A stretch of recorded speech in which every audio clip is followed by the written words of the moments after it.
Hi, I'm Graham from Blackmagic Design. I've got a few nice updates today. It's all about ATEM Mini Pro really. It's been a few months since we shipped ATEM Mini Pro. You know, it's got a lot of power. It's a very powerful switcher. So today is sort of like building on that. You know, the update we're going to talk about today is really some advanced workflows, and we really want to show you what ATEM Mini Pro can do. It's a very powerful, so we can do a lot more with it. Now, one of the things that it does is it builds in streaming. You know, it's got a hardware streaming engine. It's broadcast quality. You know, it's not a simple computer processing type streaming engine. It's actually a hardware streaming engine, so you don't get drop frames. You get better quality, and there's no tearing. You know, like you don't get that weird tearing where it's trying to synchronize the software with the external hardware. So we thought, what else can we do with this? You know, how can we take advantage of the powerful streaming engine built into ATEM Mini Pro? And we realized that what you could do is you could stream to yourself, or you could stream to anyone really. Now at the moment we can stream to YouTube and Facebook and people like that, but what about if you could stream to anyone? And so we thought about that and we created a new product. Now the new product's called ATEM Streaming Bridge, and what it does, it converts the video stream from ATEM Mini Pro to HDMI or SDI video. Now what that means is ATEM Mini Pro can stream to this box. So what I'll do, let me bring it out and I'll show you. Here it is here. Got myself in a tangle of cables. So there it is there. I'll just put it down if you can get a close-up of that. Now that's pretty much all it is. It's essentially a converter. Now I'll show you the connections. You can see on, well actually let me tilt it around if you've got a shot of that I can get it for you. See over the side there we've got the Ethernet connector. We've also got both an SDI and an analog reference input, so you can reference the output. And on the output, I'll swing it around there, we've got HDMI and two SDI outputs, 3G SDI outputs. Now you can use it in a bunch of different ways. Now I think one of the most simplest ways to use it is to use it in sort of a direct connection to the switcher. So you can use it like as a video link, and so you can just take an Ethernet cable from the switcher and plug it straight into the converter. Now that's really good in a building, like if you want to use the building's network cables, you might be in one part of the building and you've got network infrastructure in the building, and so you can patch linked between the different parts of the building. It's the same direct cable. It's basically a direct cable. You don't need to do any settings. It just works. You just plug it point to point and it'll do that. Now it knows it's a direct connection, so it can take care of everything for you. So I'll actually show you that because I've got it set up here to let you see that. So I'll grab an Ethernet cable, which I've got here, and there's my converter. So I'll plug in my Ethernet cable. Let me put it flat on the desk here. So this is the direct connection. And let me plug into the ATEM Mini Pro there.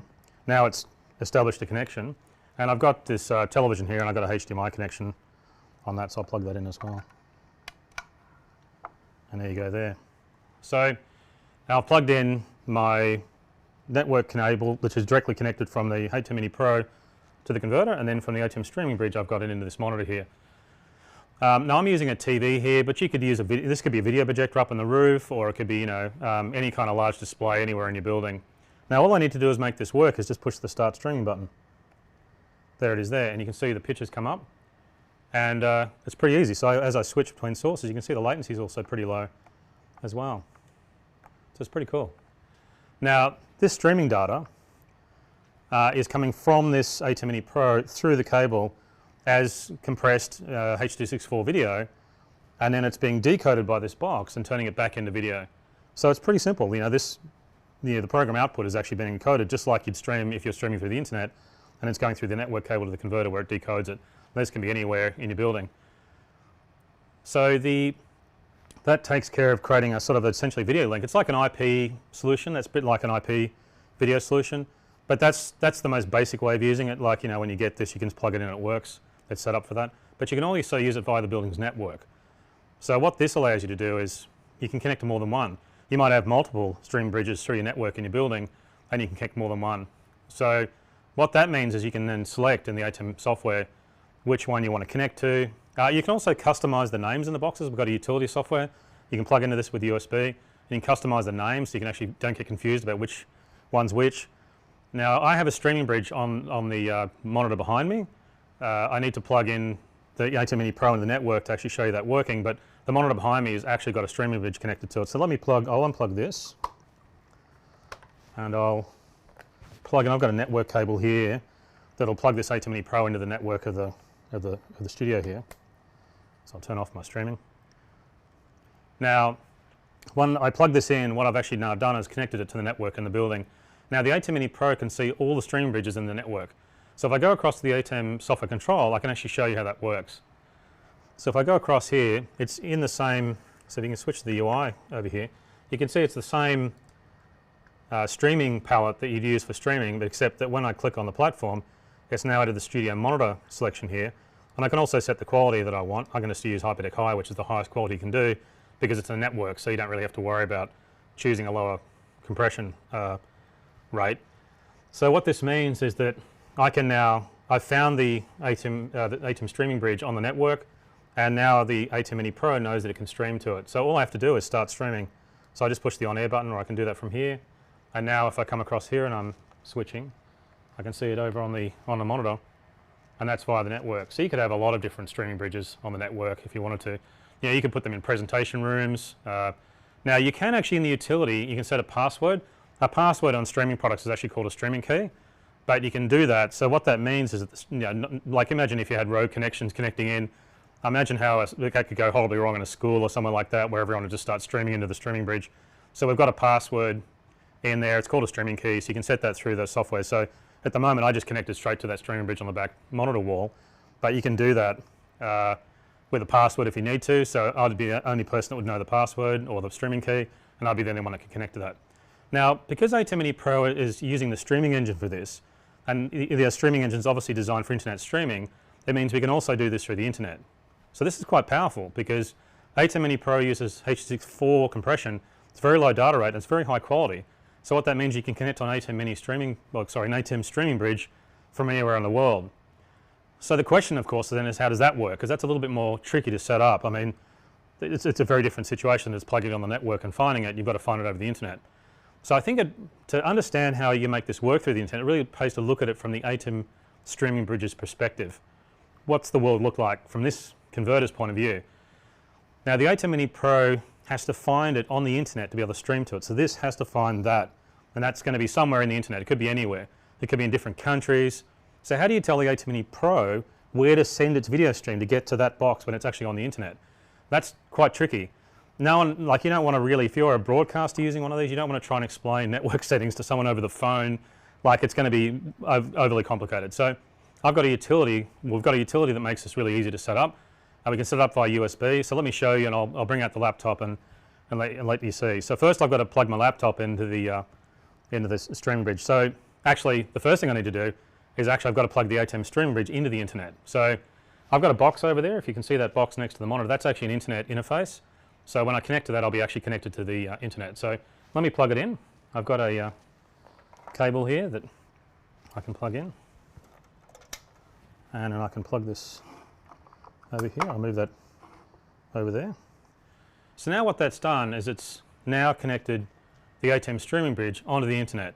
Now anyone in the world could actually find this and connect to it.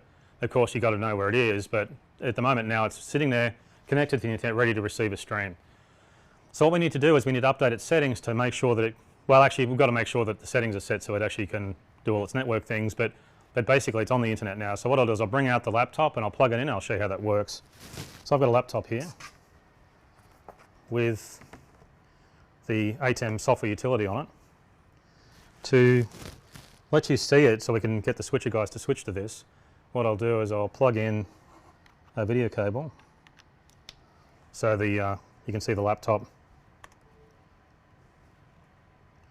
That should log in, there it is. So you should be able to cut to that now and get a view of that.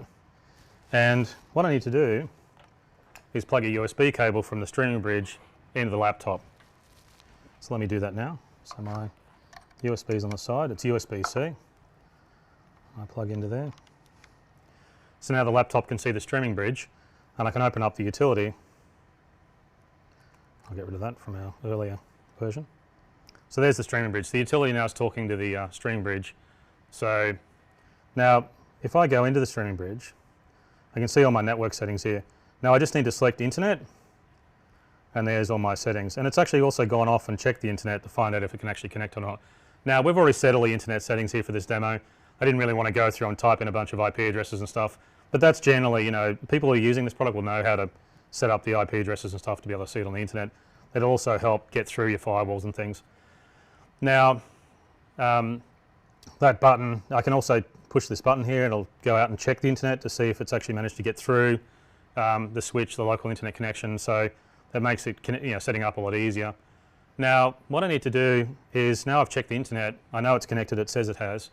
What I need to do is now I need to work out, how does ATEM Mini Pro find this converter? How do you tell ATEM Mini Pro what to do? Like, we need to tell it, it's too complicated to pass network settings, to creators who are using ATEM Mini Pro based studios. It's too hard to sort of call on the phone and call them and tell them network settings over the phone. So we have a solution for that. We have a way of sorting this out. This utility allows us to bundle up all the settings for the ATEM Streaming Bridge and email them to an ATEM Mini Pro customer. So let me show you how that works.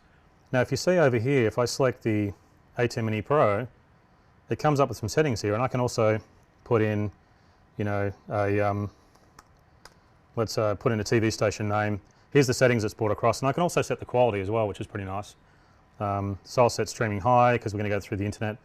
Now, broadcasters have full control over this allows the broadcaster to have full control over the ATEM Mini. So what you're really doing here is you're using this utility to set up your ATEM Mini Pro, your ATEM Streaming Bridge, but you're also using the utility to set up the ATEM Mini Pro that'll be streaming to this. So all we need to do is save the settings. We can save the ATEM Mini Pro settings into a file. So if I go in here and push this button, I can go across here and I'll call it TV 6. I'll save it on my desktop. And there it is. Now what it's done is, if you look at the desktop, it's basically bundled all the settings for the ATEM Mini Pro as a service and has put them on the desktop as a file. So all I need to do is come along and get a flash drive. I'll unplug this. I'll plug a flash drive in so I can copy the settings across. So I've got my flash drive plugged in. There it is there, and I'll just take those settings and copy them to the flash drive. There they are. Now if I come across here, I can plug my flash drive in.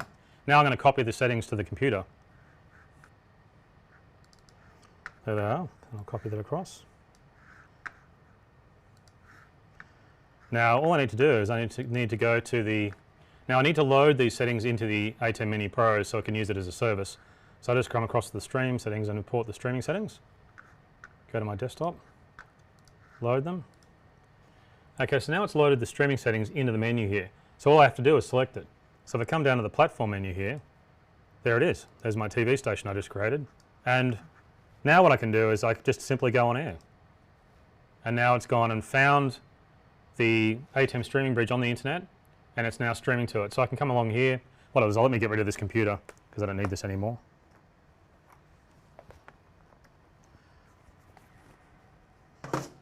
And there's my ATEM Mini Pro. It's streaming through the internet, out through the internet back to the internet box here into this converter, and I can switch between the sources.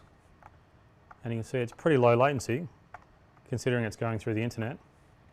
So you can see it's much better quality than Skype or Zoom.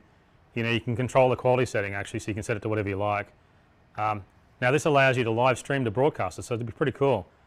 You can do interviews without the Skype logo. I see that all the time these days, and so you don't have any logos or anything like that. And you can stream from one ATEM Mini Pro to other ATEM Minis, so that's pretty cool. You can stream to remote digital signage. So I think it'll be really exciting what people do with this. I think it's going to be fantastic.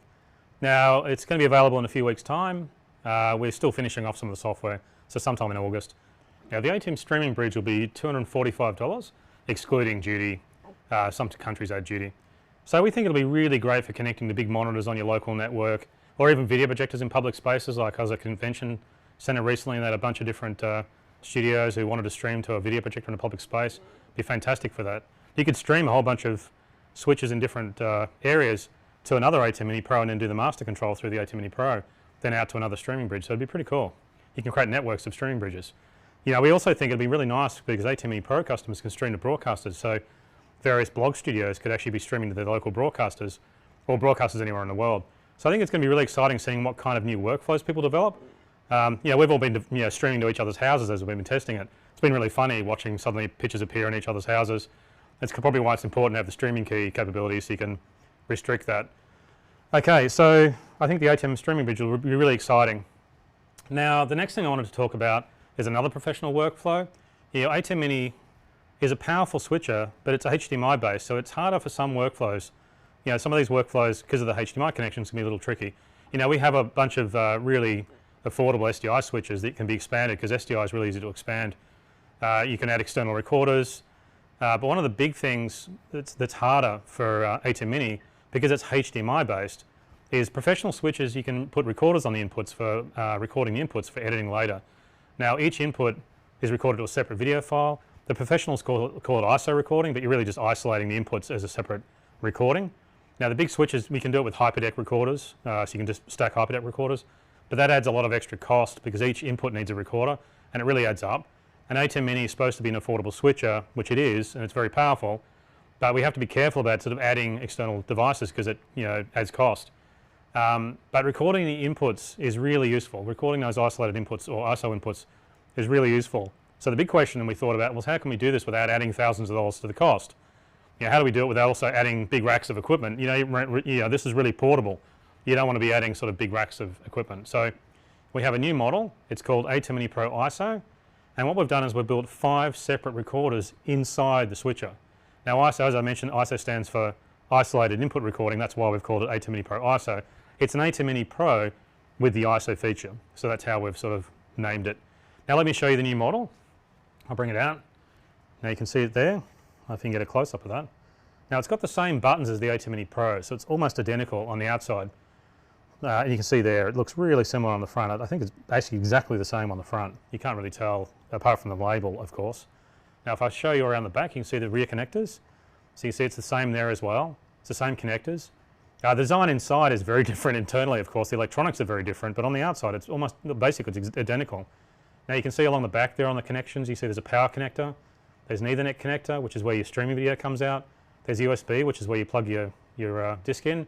In this case, that's where you put 5 streams of recording down, or 1 stream, depending how you set it. There's the HDMI output there, which we've got the multi-view on. And we've also got 4 HDMI inputs and the extra analog mic inputs. Now the big difference, of course, is now can record up to 5 streams on the same USB disc that you plug into the back of that USB. And it always records the program master, of course, but it also now records each video input as a separate video file. So it's a separate video file for each input. So you get everything untouched from all the sources and allows you to completely re-edit your video after a live event, which is a really powerful thing to do. So let me change the switcher over and I'll plug this guy in and then I'll show you how it works. So I'll come along here and I'll plug my power in and I'll screw it up. I'll plug my network in. Oops. I'll plug all my HDMIs. Times like this I wish it didn't have as many inputs because it would be easy to plug in. So many. There we are, we're all plugged in and powered up. I'll move this out of the way. Okay, so I'll just place it there. So get a nice shot on the overhead camera. I've got a camera up on the rigging there so you can get an overhead shot so you can see me using it. Now as I was mentioning before, it does a lot more than just record each video input. Now it still records the program file, so you still get the master file, but you get all the input files as well. So that's 5 separate recorded video files in total. Now it also records all the audio inputs to broadcast WAV files. Now there's a really powerful audio mixer in here, but what it means is you can get those audio files and do a full audio mix later. Now the audio files are recorded raw without any processing. So you know, like the audio mixer inside the switcher here has got a 6-band parametric EQ, it's got compressor limiter, noise gate, things like that. You don't get any of that applied to those raw files. They're the original raw files, which means you can do a complete new audio mix later. So that's really nice. The other thing it can do though, and this is probably the most important feature, apart from the ISO video files of course, is it records a full DaVinci Resolve project. So as you switch, it actually builds up a DaVinci Resolve project in real time. Now that's all happening in there, like it's basically building that project and storing on the disk that's plugged in. So when you're finished your live event, you can just double click the project and open it up and you get the full edit opened up in DaVinci Resolve. So we think that that's a game changer. It's going to be really exciting. Now you get most of the switcher features are saved in that file. So cutting between cameras is supported, mixing between cameras. Obviously a mix in live switches is called a dissolve in the editing world. There's a slight difference in the name terminology there. It also supports the ATEM media pool. So if you use a still as a graphic, it'll save it. So it'll pull it out of the medium pool and put that onto the drive as well, and it puts it in the ISO folder. So that means you can also support titles with an alpha channel, and it also supports fade to black. Now one of the other things it does is it's got an append feature. So if you stop because you make a mistake, and you're actually, like a lot of times people aren't live streaming, of course, they're using a switcher to create a live program. So if you are working away and you realise you kind of made a boo-boo, you can stop and then get yourself sorted out, and when you start again it'll append the end of the project file.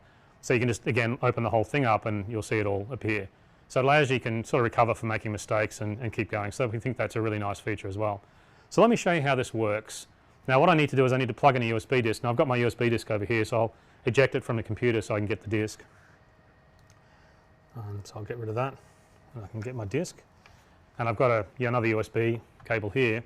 So I'll plug in my USB disk, and this is the same as what you do for an ATEM Mini Pro. You just plug in a flash drive or into the back into the USB port. So there it is there. Now that's plugged in.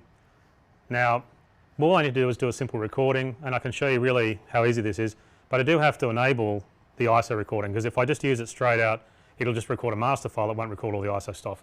So let me show you over on the ATEM Software Control how you do that. So if I come over here, now I'll close my streaming settings because I had them open from before. So I go into my record palette and I've got a file here, I'll just call it demo, and this is the setting you want down here. It says ISO record all inputs, and that's really all you have to do. You just enable that and that's the feature. So really it's all you need to do. It's quite simple. Now there is a couple of things we probably need to set up, because I've just plugged this switch and I noticed the cameras are wrong. So the first thing, we'll load some demo media in so we can show you the media pool, and so we'll do that. So I'll go across to the media pool and I'll drag in a still frame and a lower third title. This one's got an alpha channel on it. In fact, I'll make the still frame my source picture. There it is there. And the other thing I need to do is I need to load my, I've got a slideshow coming in as my fourth input, so I'll make that go full screen. Now I'm just using a slideshow over here. If you can see on the back wall there's a computer feeding that. So I'll just come over here and I'll set that to full screen. There's my chocolate consumption graph. Now what I have is, to explain my setup here before I start recording, one of the inputs is the slides, which I have on the back over there, and I've got 3 pocket cameras over here next to the main cameras that we're using for the video that's going into the truck. Now one of the things that you'll notice, because we plugged the switcher in, we actually need to load the color corrections for those cameras. So what I'll do is I'll restore the camera color settings. So if I go back over to the user interface over here, I can go restore. I've got the previous switcher settings here. Now I'll turn everything off. It also was an ATEM Mini Pro settings file, so I'm actually copying the color corrections from the cameras across to the ATEM Mini Pro ISO. So I'll restore the camera settings and you'll see them now. If you can cut to the multi-view, you can actually see it loading all the camera settings. So there they all go. Pop, pop, pop. And now you've got all the color grades loaded. So if I go back to the main switcher page, I've got everything set up. I've got my some media loaded, I've got my cameras restored, and I've got my slideshow coming in. So I've got 3 pocket cameras, a pocket camera 4Ks actually, and then I've got a slideshow behind me. So I've got everything I need to go. I can start recording. So all I need to do is start recording on the front. Oops, sorry, that's the streaming. Just stream to the internet. So I'll start recording. I've got to push the right button. So there. Now it's not just recording the single program file now. If I had that setting off, it would just be recording the program file like the current ATEM Mini Pro does. But what it's doing now is it's recording a whole folder of content. So it puts everything in a folder. So instead of a single file, a program file, it creates a folder and it puts everything in it. Now it includes the program file, of course it's in the folder, but it's also all the edit resources you need. So what I'll do is I'll do some editing here, I'll do some mixing, and then we can see what that looks like. So I'll do some cuts. So I'll cut between the cameras. I've got a multi-view over there so I can see what I'm doing. So here's my cutting between cameras. Now I'll do some mixing. So I'll change to auto, and I've got that set, so I'll do some transitions to different cameras. There I go there. Now I'll cut to still frame actually. So there's my still frame. So I've got that as a program view. Now that still, what it's just done, now I've selected that still, it's going to be automatically loaded into the folder on the disk. So I've got that media pool graphic because I've used it. What I'll do is I'll crossfade back out to the camera. Now what I'll do is let's load a title. Let's use the other still frame that I've got in the media pool for a title. Now to do that I've got to set the downstream key and change the media pool image. So let me go back over to the user interface over here. What I'll do is I'll go to the media pool. I want to use this graphic now, so I'll drag that down to make that my graphic. Go back to the switcher. I need to change to my palettes and go to the downstream keyer. And that's already set, so that's good. So now I can just turn that on air. There it is. Now what I'm doing is I'm creating in the downstream keyer, I'm getting that graphic and it's doing an alpha key of the graphic over the program video. And then at the end, if I'm doing this as a live event, I can now fade to black. And that'll fade everything off. So now I've done like a simple mini sort of live program. A pretty boring one, but you can see how it works. So I'll stop recording, and there's my project. Now what I'll do is I'll move this disk across to the Mac, and we'll open it up and we'll have a look to see what it's recorded. So in fact I'll just unplug it there. I've got a different cable over here so I don't have to reach around the back. So let's have a look. So I'll minimize the computer here, because now what we need to do is have a look in the folder. So if you can switch across. There's my demo folder, there's my previous settings from before. Now you can see what's in here. There's a bunch of things in here. Now you can see I've got the program file, of course. There's my program view. And there was what I just did. So I've got that, of course. But I've also got this ISO folder. So if I look inside the ISO files, you can see there's my 4 ISO views. So there's my, well, that's just the graph, so that's probably the most boring view. But if I look at this one, you can see it's just the input file. There's nothing else in there. And I've also got my media. So I use the 2 graphics, and it saved those 2 graphics, so there they are. Now, what's really nice about all these files is because the cameras have got color graders in them, all the files recorded here have got color grades on them, so they all look good. So each ISO file's got color grades as well as the program, of course. Now, remember before I mentioned that we've got audio files. If I go across here, you can see my audio files. I've got the 4 inputs, and I've also got the 2 microphone sources there as well. So that's everything. Now, what's really exciting now is the DaVinci file. So what I can do is I can open up the DaVinci project, and you can see it open up. Let me just, well, I just click that. In fact, I minimized DaVinci so I didn't have to wait for it to load, so I'll just bring it up here. So it'll load the DaVinci project in. There it is, simple as that. So you can see I've got the whole thing here. Now, if you haven't seen the DaVinci Resolve cut page before, I think it's probably worth just showing you around what the page looks like. So I'll just give you a quick UI. So over the left here is my media. So you can see I've got my project here, and I've got some folders. There's my ISO files are all in there, organised for me. It's organised everything for me. I've got the viewer over here, so that's all pretty simple. You know, it all works very similar. And I can change the size of that as well if I want to change the size. Now, I can change between the clips and the timeline. If I'm working on a single clip, here's my clip there. Or I can change the timeline, so you can just switch backwards and forwards. So a single viewer in the cut page switches between the viewer and the clips, so it's all simple. And the reason we did that is so we can use smaller resolution screens, so it's pretty nice. And you can switch the viewer between them. But we also have this other feature called the source tape. We did a lot of things in the cut page to make editing much faster. So if you look over here, we've got the single clip view and we've got the timeline view. You can switch them up here. We've also got this other thing called the source tape. I need to go back up to the master to get everything. What it's actually done is it's taken each one of my ISO files and it's lined them one after the other. Now this is not quite the right type of job for the source tape, but if you're editing a lot of content, the source tape gives you a way of visually browsing up and down all your content, and then you can just pick in and out points and drop them down, so it's really nice. Now the timelines, you notice that's also a bit different. We have 2 timelines in DaVinci Resolve, the cut page. We have an upper timeline and a lower timeline. Now the upper timeline, it's not just a scroll bar. You can click clips in here and you can trim in there. What it is, it's a view of the entire edit, whereas the bottom part is a view of part of the edit. Now the reason we did dual timelines is on the edit page we have these automatic trim tools. So as you move the trim tool around, if I go to over here, as I move the tool around you can see it changes the trim tools automatically. The problem of course is you've got to be zoomed in enough to be able to use them. So in the cut page we have 2 timelines, so we've always got a fixed zoom level at the bottom, and at the top we have a full view of the entire edit, as you can see down here. Now what's really nice about that is at least you can sort of see both, and you can even drag clips between them and everything like that, so it's pretty cool. Now you can import media over here, you can import files or folders. You can also do a quick export over here to export out your final job. So it's very easy to use this. You can see the cut page isn't that hard. And scrolling the timeline, on the upper timeline you click on the ruler, and the bottom timeline you click on the ruler or the thumb. So it's all pretty easy. Now what's exciting is let's have a look to see what's been imported from the ATEM Mini Pro, because we've got the whole thing here. So you can tell when we did the timeline, well actually I'll play it. So this is the edit that we did. We were cutting cameras first, so you can see all the cuts as I was cutting. Then we got down the timeline a little bit and we got into the dissolves, and we were then doing dissolves. So you can see if I come over here, you can see all those dissolves there that I applied. And you can actually, of course, because I was filming myself doing it, you can actually see me pushing the buttons in the video itself. Then we went down and we had a still frame, which is there. That's where we had our still frame from the media pool. So we cut to that. And then as we went down the timeline, we put our alpha channel graphic in, and you can see that's layered up on the second layer. And then down the end here is where we did our fade to black, so you can see that there. Now the big question is, what does that mean? So the way this is really organized is layer 1, which is the layer down here, that's where all the video edits are. You know, we've placed all the video edits along the layer 1, all the cuts and dissolves is all there. Now layer 2, the green layer down the bottom is actually the audio track, so you can see that there. That's the audio track. Now layer 2 is where we put the titles with an alpha channel. So we put that up on layer 2, so it overlays on layer 1, and that's where we put all the downstream keyer titles that you put in the downstream keyer.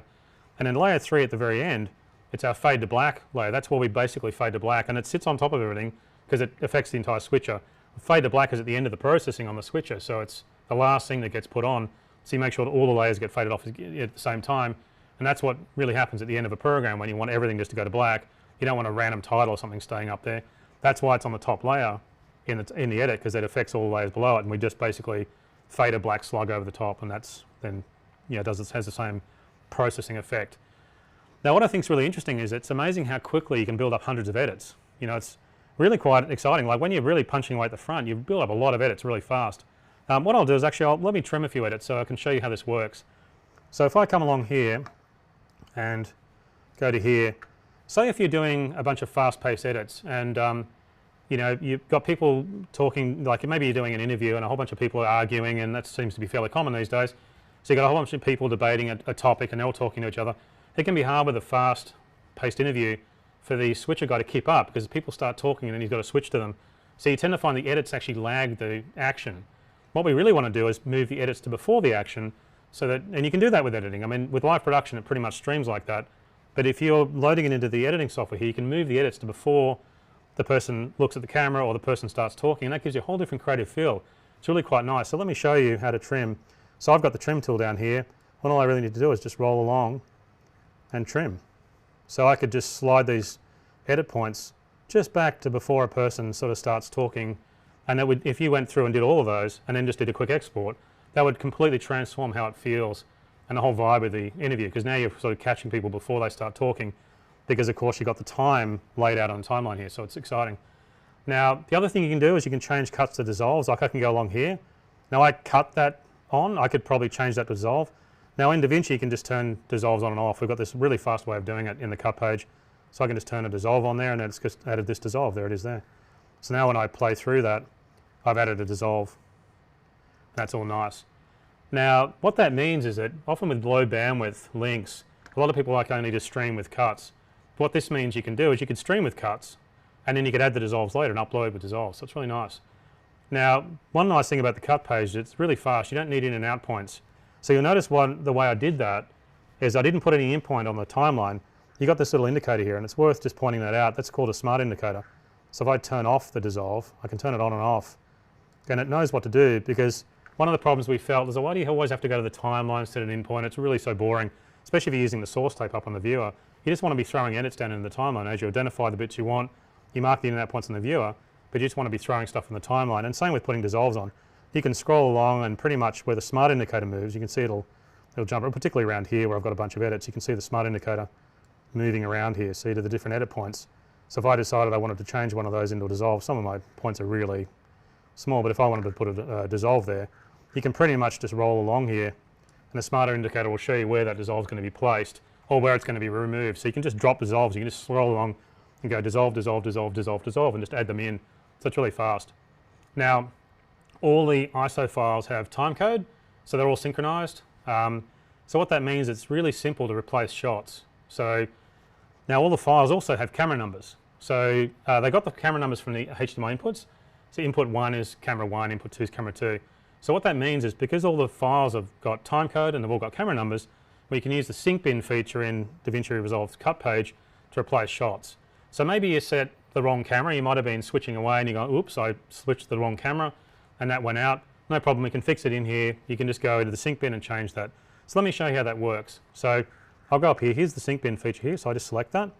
Now you can see what it's done. The sync bin is a bit like an assistant editor. What it does, it goes off and finds all the shots that'll synchronize to this point in the timeline. So you could have thousands of shots, it doesn't care, it's going to go through and find just the shots that match this point in the timeline, and it's going to put them up in a multi-view up in here. So what that means is you can scroll up and down the timeline and see all those shots there.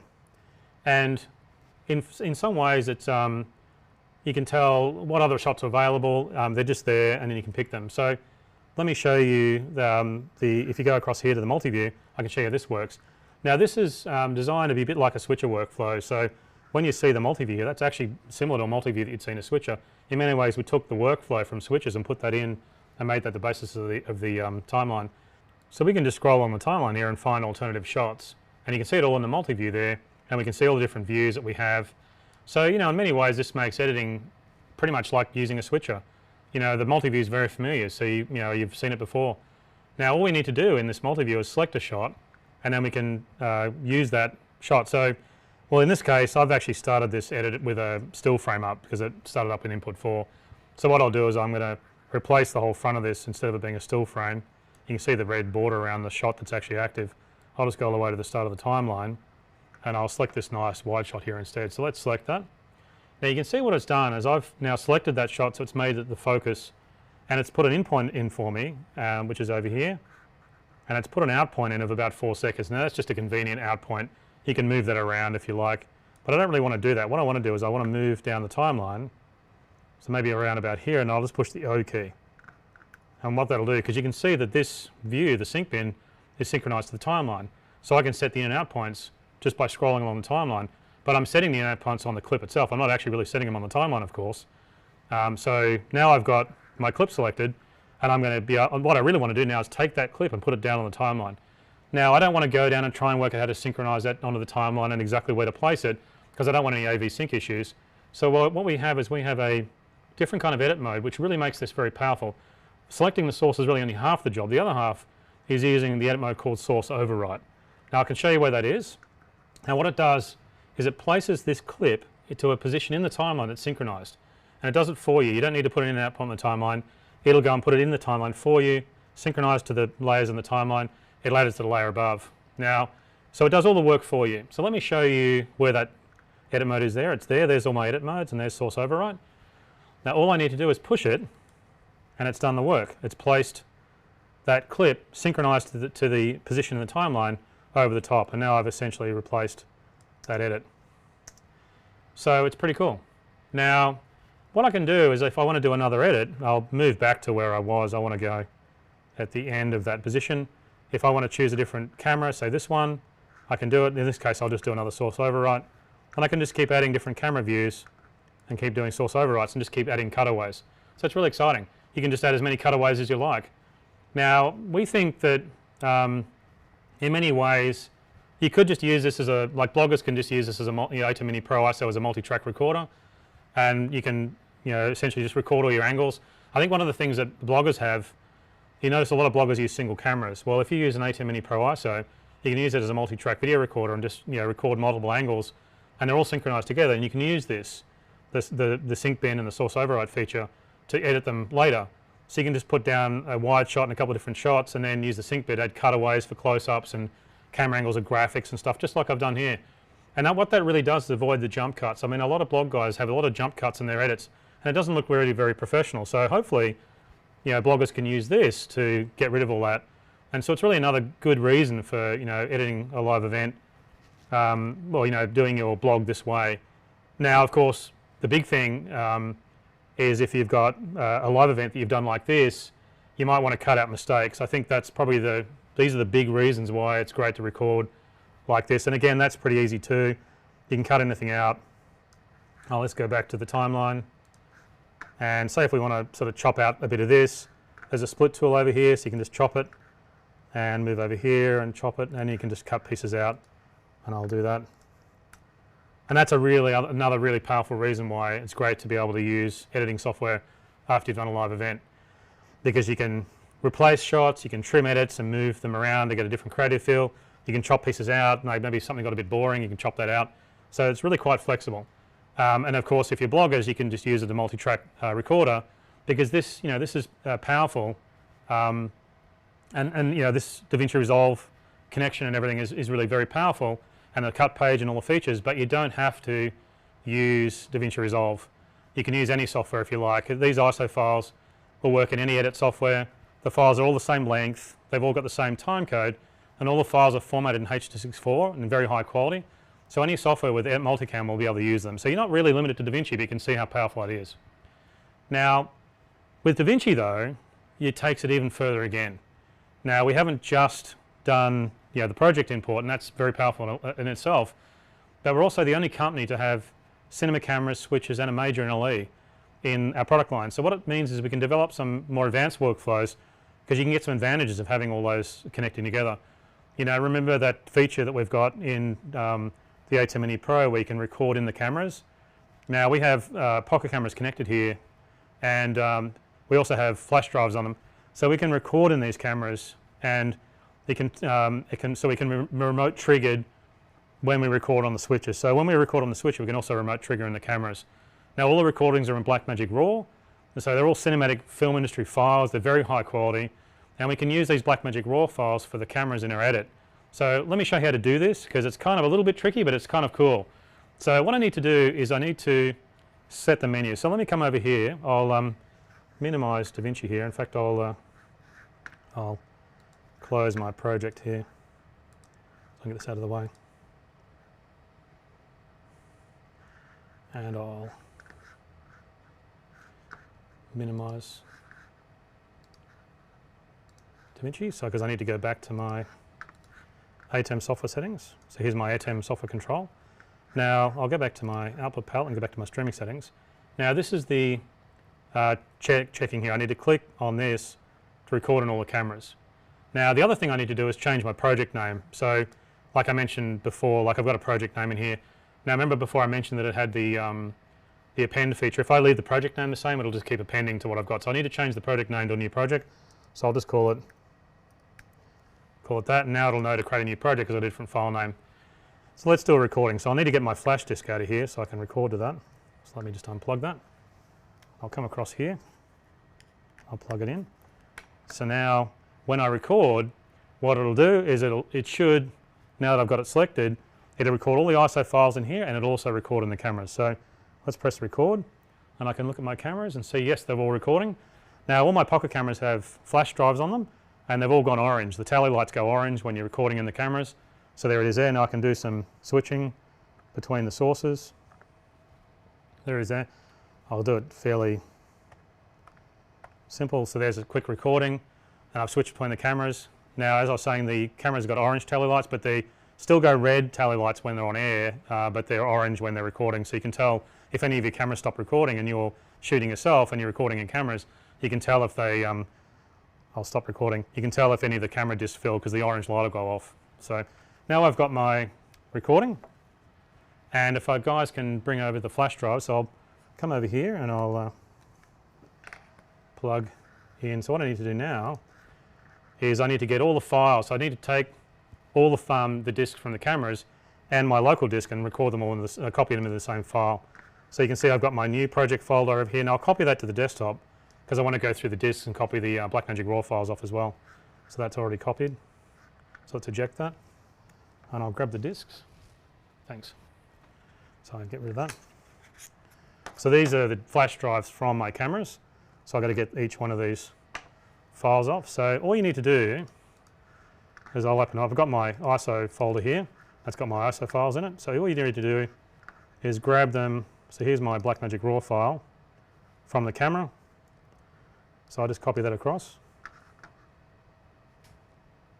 That one's copied. So I'll have to do this to all of them. So if you bear with me for a sec, because I need to get each flash drive and copy it across. There it is. It's the second camera. Well, it's actually camera number 3. And my last camera.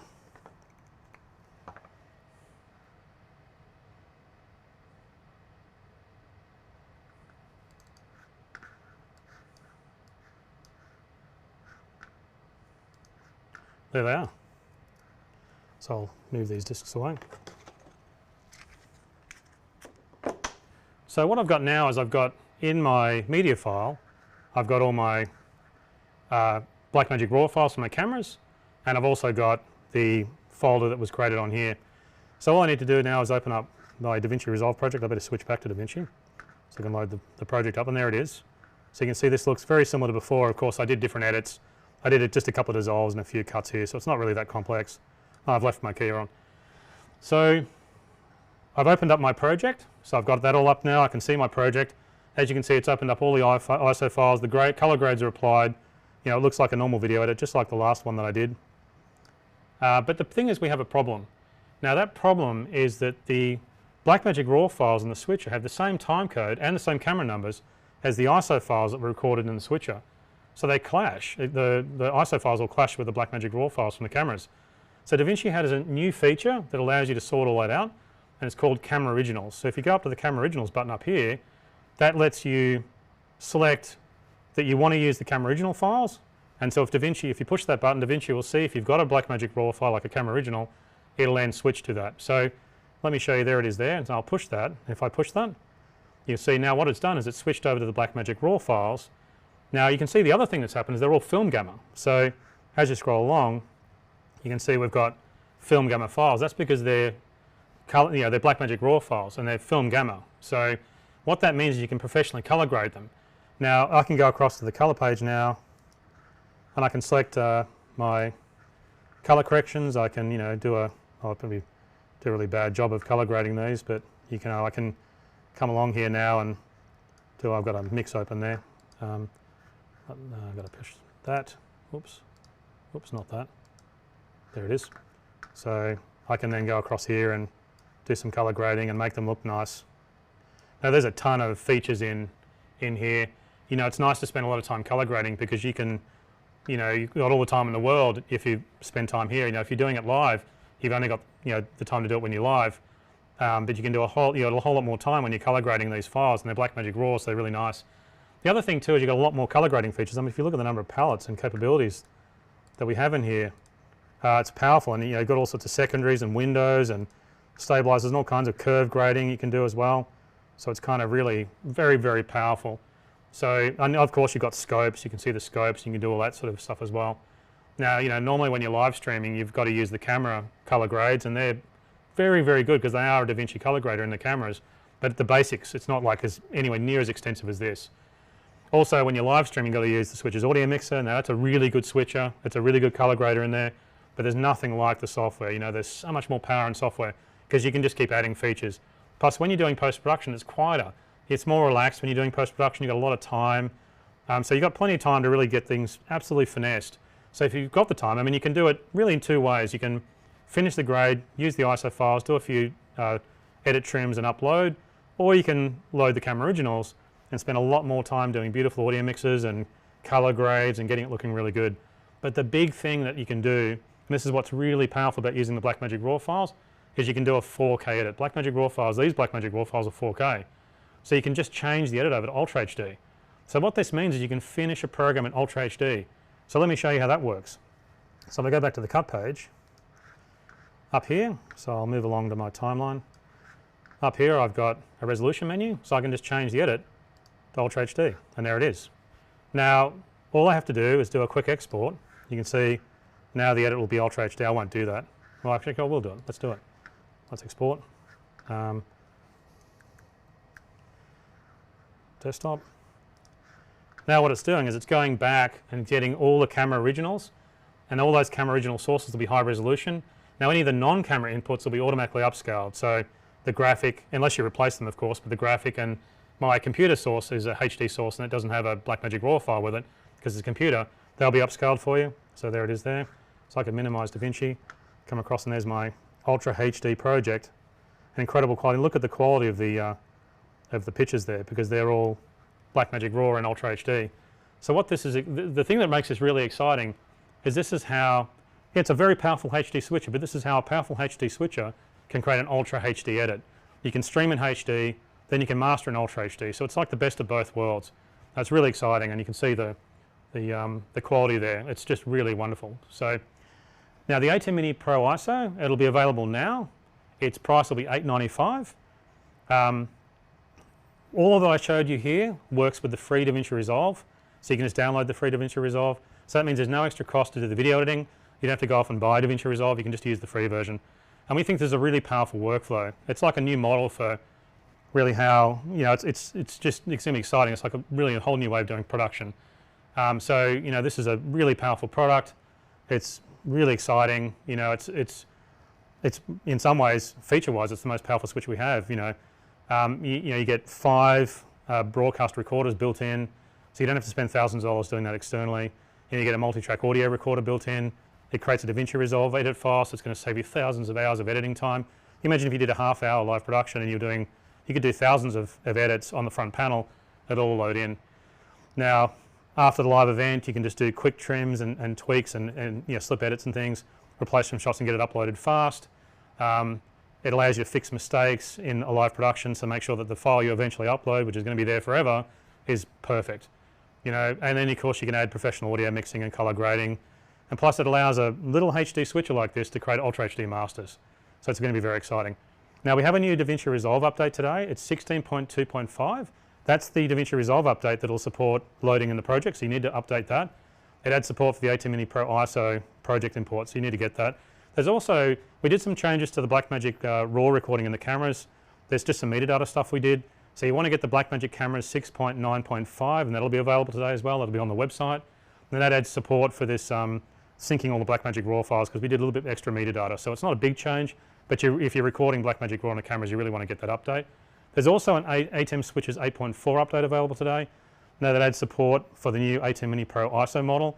Now if you've got an ATEM Mini Pro ISO, we actually just did an update last night, so you really want to make sure you get that update and run the the ATEM utility software that comes with the ATEM software to update the switchers. If you run that, it'll load the latest software into the switcher itself, because you might have got a switcher that had the slightly earlier version of the software. So you want to make sure your ATEM Mini Pro ISO has got the latest software that's on the website now. So you want to do that. Now one of the other things we did, just before I finish up, we have actually added some other new features into the ATEM Mini Pro ISO as well. So I'll quickly mention them. Now this model can record video via the flash drives, just like our hyperdeck recorders can. So what we did is we added some of the features that our hyperdeck recorders have into the switcher. So we've added the Ftp protocol. Now the Ftp protocol is called File Transfer Protocol. It's a sort of protocol that's been around for a long time. It's quite robust, but it's how you can actually download through the Ethernet files from the switcher. So if you've got a disk connected, like this flash drive's connected, if I plug that in, now what this switcher will let you do is remotely log in from anywhere in the world and actually access the files on that disk via the switcher through the Ethernet cable and through the internet or locally on the network. So you can download files from the disk. You probably wouldn't want to do it while you're recording a big ISO project, depending on the disk. If you've got a fast disk, it's okay, but if you've got a slower disk, you want to be a little cautious, but it does allow you to download the files, the video files, through the Ethernet link from the disk, just like a hyperdeck can. The other thing we've done is we've added the hyperdeck protocol, the control protocol, for recording. So what that means is you can use any hyperdeck software that you can develop. You can control the recording features remotely as well. So that's pretty exciting. And the other thing is this switcher, if you look at it, there's kind of a router inside. You've got multiple sources, which are inputs, and you've got multiple internal destinations like the output, the preview output, the actual video output itself. So I've also added the Video Hub protocol. Now that's a text-based protocol, so you can try it out with Telnet if you want to experiment. But it means you can actually now also use some of our Video Hub hardware and software control panels to control the sources and destinations in this. So I can show you that quickly just before we finish up. I've got a software control panel over here, sorry, a hardware control panel. And you can see this is connected to the local network, which is the ATEM Mini Pro ISO is plugged into. So if I go destinations, I can change the output, then I can change the source. I can change that to say camera 1, and then I can scroll on there, or I can press it on here, of course. I can push camera 1, 2, and I can hit take, and now I've selected the video output of the ATEM Mini Pro ISO to camera 2 directly instead of the multi-view. Of course I can come back over here and do the multi-view as well and switch it back. So essentially this switching of the video output, I can do it over on the control panel. So I think that'll be really nice. I mean, there's developers that love making custom solutions. You never know what people are going to come up with. Now they'll be able to create, especially if you're doing the same kind of job all the time, you might be able to create a custom solution for recording and control.